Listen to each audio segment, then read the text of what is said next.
All right, AWE Day 3, last panel of the day for Ballroom C. Excited for this one. Appreciate everyone coming out. Next conversation is going to be about NeRF.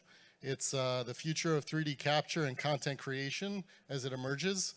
And before we get to that, just want to thank our sponsors, not to forget them, because without them, we can't put these wonderful events on. And so want to thank especially the gold sponsors, starting with Ant Reality, Arbor XR, HoloLight, Lenovo, Sightful, and Zapper. And then from the titanium sponsors, also want to send a big thank you to Magic Leap, Niantic, Qualcomm, Snap AR, and XReal. And so with that, we will head right into our next conversation. And so I'd like to invite to the stage with me Amit Jain, the founder of Luma AI.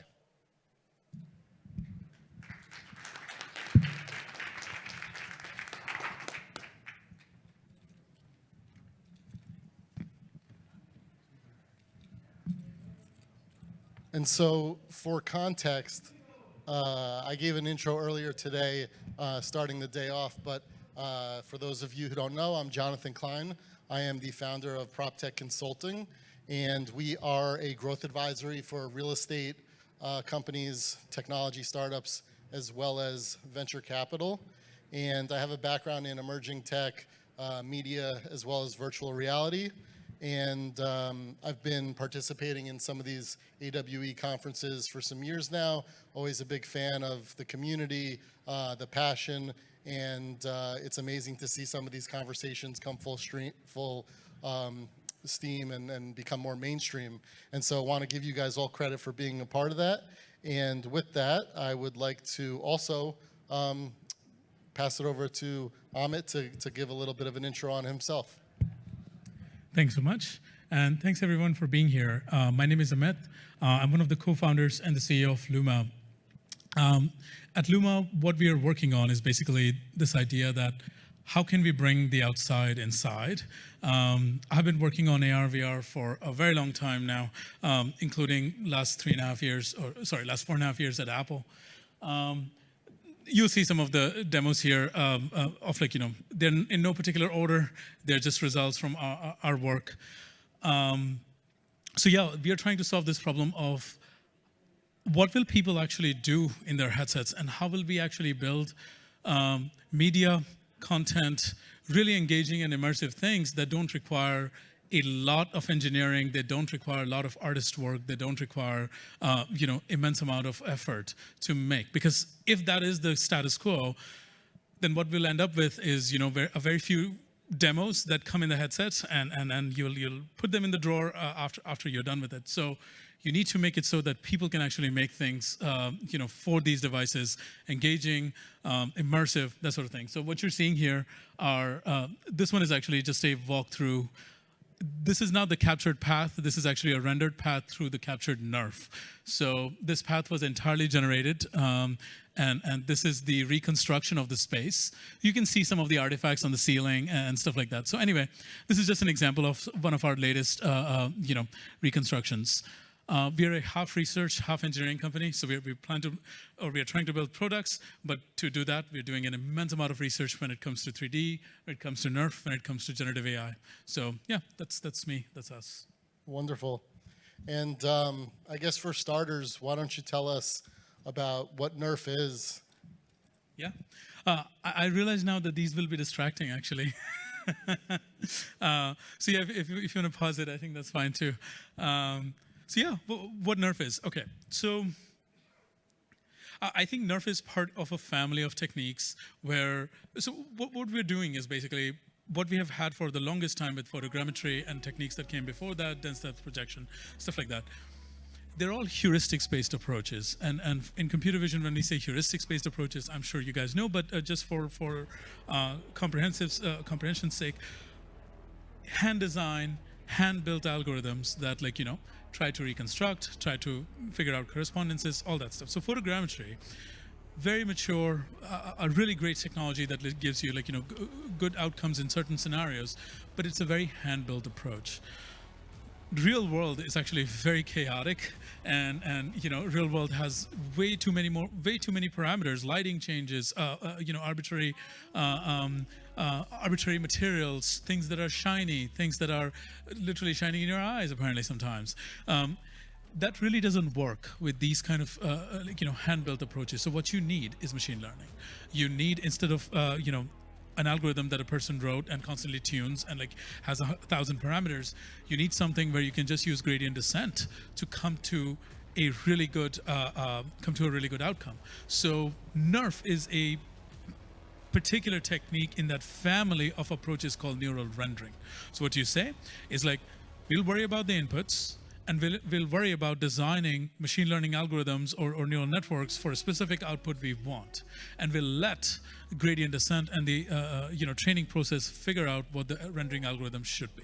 So what you see, what you were seeing here, all the shiny things, we have no idea what the materials in the scene are. We don't care. We have no idea of what we are reconstructing. It is basically, how can we get to as photorealistic an outcome as possible? And NeRF is basically lets you get there. So very briefly about NeRF. Input are posed images, which means, let's say you want to capture this space. You're going to walk around capturing images. Then you're going to compute poses for those images. You can use traditional structure from motion techniques like cold map, or you can use some of the more newer technologies. That is the input. Then you train a neural network for an arbitrary amount of time. For some people it is 24 hours. For within Luma now we can do this in about 80 seconds. You train that as a neural network, and that is your output. Now you can give it any viewpoint and render an image out of it. So basically what that means is you have a representation out of which you can render out any viewpoint. You can render out videos, you can render out full 3D meshes, whatever you would like. The quality of meshes are improving, but the mesh is not the point. The point is you have a photorealistic neural network that can give you the output you want. So yeah, that's what NeRF is specifically. Wonderful. And I think the accessibility and the use cases are really key. I don't know if you guys in the back want to queue up one of the videos, but I'll give you guys an orientation as to how I personally got introduced to the technology, where we actually tested it out on a building in New York City. Not sure if, not this one. Do you have the other one? The Wall Street? We'll give them a moment. But the intrigue was the ability to democratize this reality capture and to basically bring it into a much more interesting, cinematic-like experience, and at the same time, not have to spend too much money on it. And so, depending on if they can get that up or not, I'm just curious from your opinion in terms of the accessibility, what your perspective is there, and then obviously from a use case perspective, talk about some of the industries that may be able to take advantage of this in particular. Yeah, for this you can just queue up videos, whichever order you have, it doesn't matter. So yeah, accessibility is a big deal, because if you have a really complex process, this one has audio, I'm sure you don't want that. So if you have a very complex capture process where you're capturing giant scenes like these, currently, if you're doing photogrammetry, if you're doing anything that is traditional, you need a crew. You need them to go about, and then you get all these artifacts out of it. It takes hours to process. But with NeRF, you just need a phone. You walk about it. You don't have to worry terribly much about how much overlap you have. You don't have to worry terribly much about whether the lighting is changing as you are doing that, because that is a big problem with photogrammetry as well. So the point of making it more accessible is that if you want orders of magnitude more people than today can actually do this, you need to make it more accessible. You need to make it so that very casual captures actually work for 3D reconstruction, actually work for producing this kind of content. And that is only possible if you keep improving that. So today, photogrammetry, for instance, if you want to capture this room, you are talking about 200 to 300 images on the lower end, maybe 1,000 on the higher end. This is not video footage. Sorry, we it's need a to turn off the audio on but these. It looks pretty photoreal, right? Yeah. There you go. Thank you very much. So yeah, this is actually Ren, from Corridor Digital, who was using Luma, and he's showing you all the reconstructions. These are not like these are not the original videos. So if you're doing photogrammetry, 200 to 400 images easily. Have to be very careful how much overlap it is. Have to be very careful that lighting doesn't change, all that stuff. But with NeRF, you really don't care. You take a phone and you just walk around in more or less a very free-form fashion, and you get very good reconstructions from the get-go. Of course, if you use better equipment, if you have a better technique, it leads to better outcomes. What we are working on now is to get to a place where you don't even need 100 images or so. Our ideal scenario that we are inching towards is from a single image, and that is a little bit far away, but that's what we are working towards. In the meanwhile, you'll get to a place where just with a few images you capture from viewpoints, you're able to get full 3D scenes. And that, I believe, will lead to a place where a lot more people can capture these. It's less embarrassing when you're capturing it, right? Today, when I do this, my wife basically distances herself because I'm gonna walk around something. So you have to get to a place where it is socially acceptable, where a lot of people can actually do this. Why would we want to do this? So use cases question. Basically, the point is that it's like a camera. When you're asking, what is the use case for a camera? Well, it's a very horizontal technology. It is useful for a lot of things. It is useful for Instagram, where you just want to see things.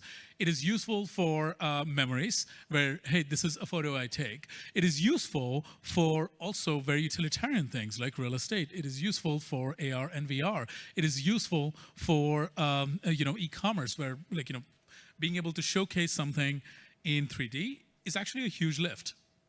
So where 3D is useful is where NeRF is useful. Where 3D is too arduous today, too expensive today, impractical today, that's where we actually can actually even expand the envelope and bring 3D to be more use cases. For Luma particularly, we care much more about expanding the market of 3D. We care about not just okay, what the use cases exist today, how can we make them cheaper? That's fine. But what is even more incredible is imagine a future where a lot of people have headsets. Imagine a future where just on a website, on a 2D laptop screen, you're able to interact with images. You're able to interact with the things that you see in front of you. So we are very interested in expanding the market for 3D, and to do that, we are targeting places where most people experience 3D. For that, it means games. It means places like real estate. So wherever the technology gets ready, that's what we are targeting at the moment. Yeah, I love the fact that you guys are thinking about it from all angles. The consumer, everyday person's perspective upwards towards all the different industries that take advantage of this. Not just real estate, property management, obviously cinema and games and entertainment. But a lot of different companies are thinking about things more from an object or a space or a one-dimensional perspective. But it's incredible, some of the the limitless things that you guys can do. And so in terms of some of the challenges and limitations, there's always that trade-off, especially in the beginning. Talk to us about some of those elements in play. Actually, I have a comment about the object and scenes, that sort of thing. I think we are forced to think about it like that today because, working with 3D is expensive. It is an arduous process to actually do anything, really. So we're okay, we'll have objects, we'll assemble them into scenes, that sort of stuff. If you want to make it so that millions and someday billions of people are doing this, they don't care. Right? You want to be able to generate for them the exact thing that they want. So just thinking about object capture, just thinking about as a property capture, you basically have to get to a place where 3D becomes unceremonious. You have to get to a place where yeah, it is just as trivial as photos and videos are. And for that to happen, you kind of have to think about the whole capture scene or you generate the whole entire thing that someone wants. Anyway, so your question was challenges. It's a very new technology, especially pretty much everything in ML is right now. It's a very new technology, and like, you know, our team has some of the best 3D researchers in the world. It includes, it includes my co-founder, Alex Yu, who is from UC Berkeley. He wrote the Pronoxels paper, some of the original papers on real-time rendering. Actually, we haven't announced this yet, but starting Monday, Matthew Tanchik, the author of NeRF, is joining Luma. We have some of the best people from Unity, and as well as Meta, who worked on NeRF and neural rendering stuff there. They work at Luma at this point. So it's immense amount of research. It's and generally it's ill-advised to have start a company where you have to do research, but it's also really incredible because we don't have actually limitations in engineering or open source. We have limitations in like, oh, what is possible to do research in. So we continue to push a lot of stuff in that area, but still there are challenges. So what are the challenges of NeRF, right? As I was saying, one thing, you have to show it every single angle for it to be able to reconstruct those viewpoints. So if you want to capture this room, you would have to generally walk about it maybe a couple of times, right? That's a significant limitation in my mind. Where we need to go is like, you show us a few viewpoints of this room, like, capture from this side, capture from that wall, and you should be done, basically. So that's a significant limitation. Second, reconstruction quality isn't just always very good. It's not photorealistic, right?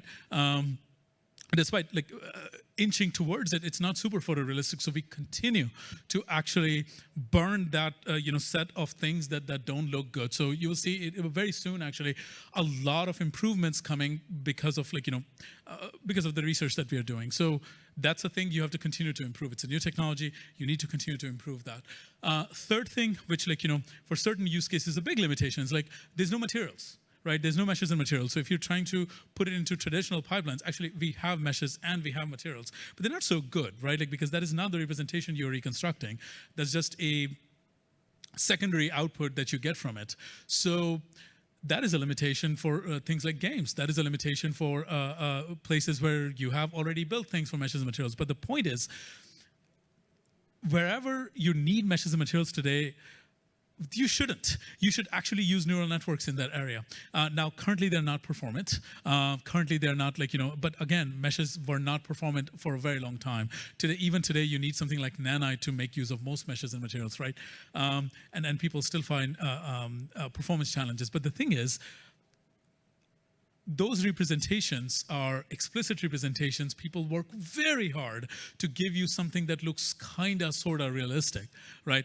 What if we didn't have to care about it? What if we got photorealistic reconstructions, photorealistic generations, and your engine could run it fast enough? So it is a pseudo limitation. I think it's a thing where in time we wouldn't care about it, and we currently talk to basically pretty much all big engine developers, and they want us to fit it into their standards, and I think maybe someday it will be the case, but we currently just don't spend much time on worrying about standards because who cares?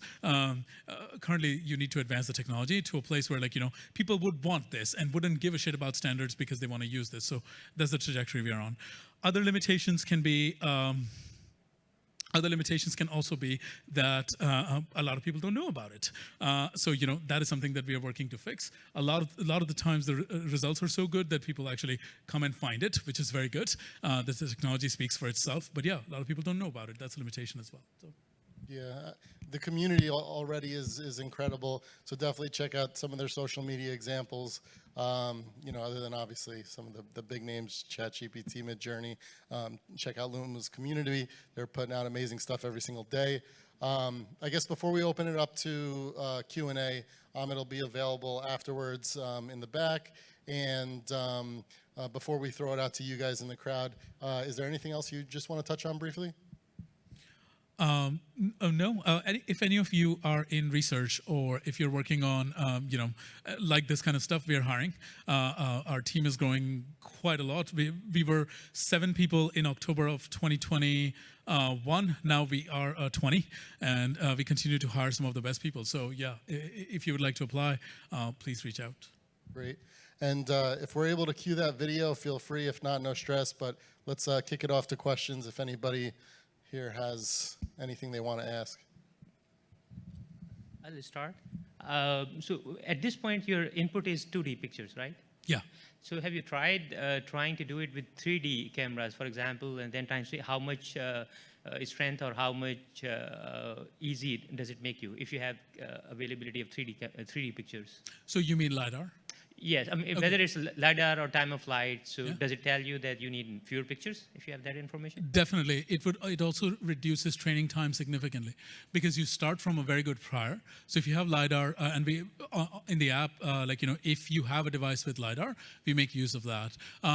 But also LiDAR on devices is very sparse. So this was my first project at Apple, shipping the LiDAR sensor on the iPhone. And the problem with the LiDAR sensor on the iPhone is it's 544 points in a 12 megapixel image. So it is very sparse, and then you end up with doing more or less monocular depth prediction, but with guidance of LiDAR. So you still have errors. So what you do is basically you anneal those errors, early stages of training. You're basically taking that as an input, but then you anneal it out, or you penalize any of the given depth from anyway. It doesn't matter, but it does really help. If you have LiDAR, if you have ground truth depth, if you have even from sensors like Connect, that's a good starting point generally. So have you ever quantified it? Is it a factor of 2 less training time, more? No, it's not that much of a difference. It's about 30 to 40% difference. 40% is a stretch. Generally, yeah, because the thing is the depth you get out of NeRF is way better than what you could ever get out of anything else, because you're reconstructing the full scene. And the only way it is actually looking so good is because we understand how in spatially where each voxel is laid out. So you get way better depth than and dense depth. You get it for every single voxel. You get it at millions and billions of points if you want to do at really high scale reconstruction. So generally it doesn't help too much, but it definitely helps at the starting. Thank you very much. Yeah. Hi, I have a couple questions about meshes. So you mentioned instead of using meshes, actually using the neural networks within the engines. How would you handle collisions and detection like that?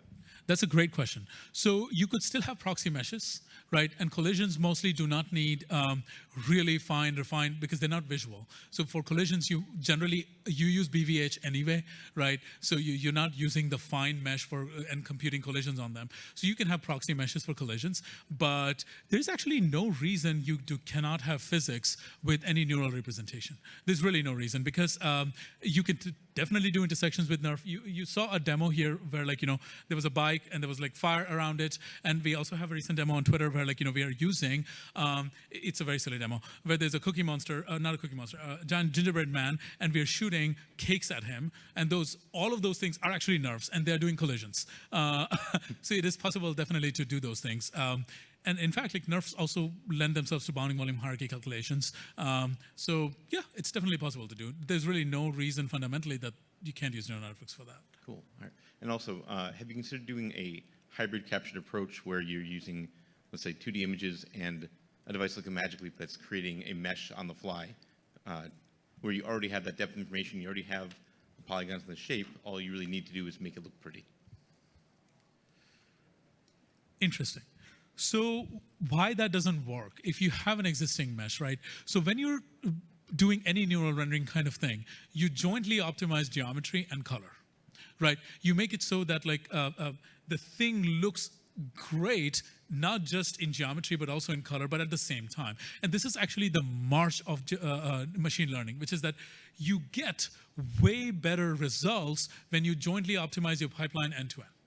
Right. So if you're doing mesh reconstruction ahead of time using something else, right, there's a very good chance that you have errors in there. You have holes, you have glass, you have translucent things, you have reflective things. You're going to have really bad outcomes. So if you just use that base as the mesh, okay, oh no, I can't talk about that. But let's say you were reconstructing me. I have glasses, right? And if you use any existing technology, including LiDAR, that will pass through and go to my eye, and now on that mesh, you try to optimize colors. These colors that are being contributed by my glass frames, which I realize are extremely dirty right now, they will be painted on my eyeballs because there's no other solution, right? So you need to jointly optimize it in such a way where the algorithm is aware of the geometry and colors and reflections and any other parameters you're optimizing at that time, including things like exposures, exposure and white balance, all at the same time. So you could take a hybrid approach. It could actually lead to really good trade-offs in certain situations, but more often than not, it is not a good idea. Great. Thank you. Yeah.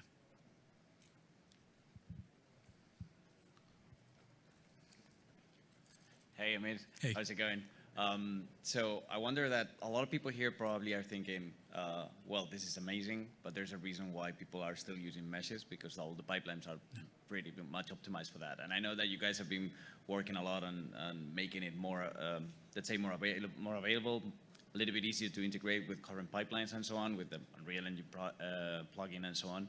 But there are a lot of developers here in the space. So can you tell us a little bit more about what you guys are thinking, so anyone can just put it into their own production pipeline, rather with the meshes or with the neural representation? Yeah. So actually, this is not just our effort. So if you see Unreal Engine, it has now an Inference Engine in it, right? I think they call it, I forget the name. We were talking to them just a few weeks ago. Unity has something called Barracuda, I think. Might be a pun on the CUDA. So pretty much engines as well are moving towards inference workloads where, hey, why should the imagery only be contributed by meshes and materials? But let's look at it a little bit, step back a little bit, right? Why do we have meshes and materials? So this was from the time when in the 1990s when we didn't used to have GPUs. You couldn't call them graphics processing units. They were not this general purpose. They were called they were graphics cards. And we needed to really optimize them and have these things called acceleration structures so you could render really, really fast. These were meshes and materials. And then, at that time we had Phong shading. I mean, you were rich if you had Phong shading, but you had some shading, right?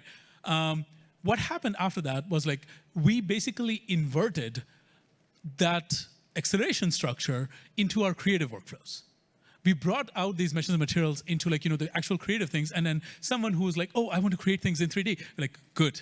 Now go learn meshes. And now you have to understand BRDF. And now you have to understand, decomposition. Now you have to understand self-intersections. Now you have to understand, hole filling, all that stuff, right? We don't do that in painting. We don't do that in pretty much any other art form. So I think that's one fundamental reason it has to change and why it would be a drastic shift for scale that you're able to achieve. So for developers, right? Game development. A big hurdle, and for big game studios as well, a big giant piece, line item in their budget is art, is asset production. And it's because it's very time consuming, what if a lot more people can actually make these things very quickly? I think that's a bigger leverage, right? And then if you talk about more technical things, I think it should totally interoperate with meshes and materials, with existing technologies. NeRF should be able to relight meshes. Meshes should be able to relight NeRFs. NeRF should be able to collide with meshes. Meshes should be able to collide with NeRFs, and that will be our bridge. But ultimately, I think because these technologies will make the creation workflow so much faster, so much cheaper, so much more expressive, that people will just gravitate towards it, right? And engines will have to evolve towards it. And in my ideal vision, right, engines should just be 3JS. It should just be on the web. And people should be able to just create these, like they work with photos and videos right now. And it should be just as open as HTML because, why not? 3D should not have so much ceremony around it. If I die today, that should be my tombstone. 3D should not have so much ceremony around it. You should not have a go to Jesus moment, aha, loading 3D. It's why? 3D should be just like photos and videos, and it should be just everywhere. You don't have to think about it. You interact with it, and you forget about it. So yeah, that's the path to going there, especially for developers. Yeah. Thank you. And as much as I would love to have the Q&A go as long as possible, I mean, we're so lucky to have Amit share some of his knowledge and talk about some of these technical nuances, but we're going to have to wrap. And so hopefully you guys are as excited as I am. I know it's been a few years since, personally speaking, with the reality capture developments and some of the potential has been this promising. So new tech, new amazing talent, and we'll be available to talk to you guys afterwards. So thank you for coming. Thanks, everyone. Thank you.